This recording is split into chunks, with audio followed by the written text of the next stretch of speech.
ભરૂચથી ભરૂચના સાંસદ મનસુખ વસાવાએ લોકસભામાં વિરોધ પક્ષના નેતા રાહુલ ગાંધીને બાલકનાથ કહીને સંબોધ્યા। કાર્યક્રમ હતો ભરૂચ અને છોટાઉદેપુરના નવનિયુક્ત સાંસદોને સત્કારવાનો।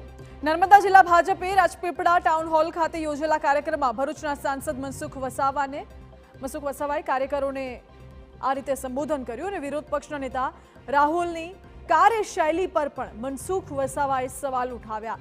ભાજપ સાંસદના સત્કાર સમારંભમાં તેમણે આ નિવેદન આપ્યું।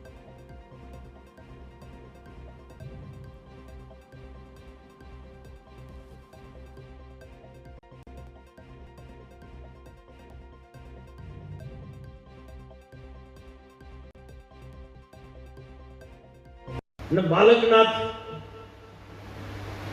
बीजा बधा बीजो शब्द वापरे पण मारे बालकनाथ ज कहेवुं पड़े अने एने विरोध पक्षना नेता तरीके शुं भूमिका होय विरोध पक्षना नेता तरीके हाउसनी अंदर केवी रीतना एनुं भाषण होय एने खबर नथी तो देशनुं कई रीतना भલું करवानुं छे। पार्टीनी टीका टिप्पणी करी धर्म ना जे धर्मનું કોઈ પ્રકારનું જ્ઞાન નથી તે મહાદેવના ફોટા લઈને હાઉસની અંદર આવી ગયા।